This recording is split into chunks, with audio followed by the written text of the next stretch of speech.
के सामने फिर से एक बेसिक मैथ लेकर आए हैं। आज का जो मैथ है, बेसिक मैथ है, वो है सम संख्या का योग।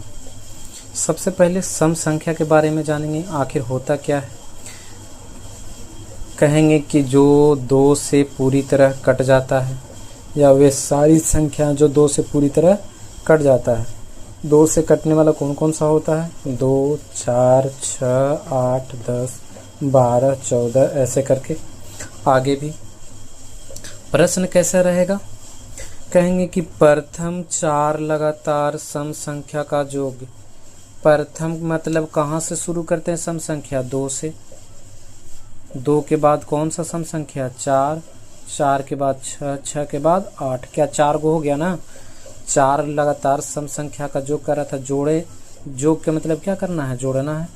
और कितने सम संख्या को? 4। पहला 2, दूसरा 4, तीसरा 6, चौथा 8। जोड़िए 2, 4, 6, 6, 6, 12, 12, 8, 20। ये बन गया। फिर करा प्रथम 7 लगातार सम संख्या का योग।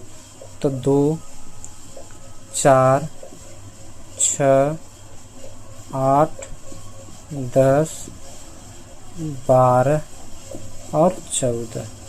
अब इसको जोड़ेंगे। 2, 4, 6, 6, 6, 12, 12, 8, 20, 20 और 10, 30, 30, 10, 40 और 2, 42, 42 और 4, 46, 46 और 10, 56। ये आंसर हो गया।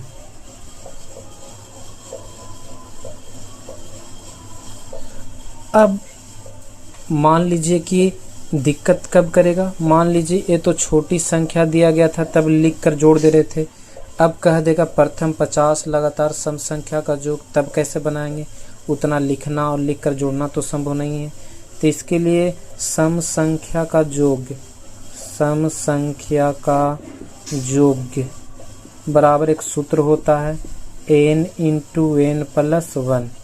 n के मतलब होता है नंबर, और नंबर के मतलब होता है संख्या। कितनी संख्या का कह रहा भाई? तो 50। कितनी सम संख्या? 50।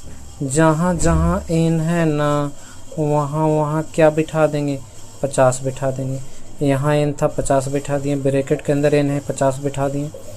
50 ब्रैकेट हटाएंगे तो क्या हो जाएगा? गुना। 50 और 1 कितना हो जाता है? 51।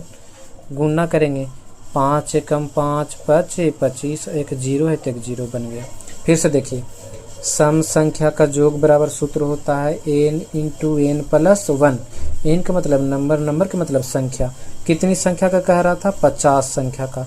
जहाँ जहाँ n है ना, वहाँ वहाँ क्या बैठा दिए? 50।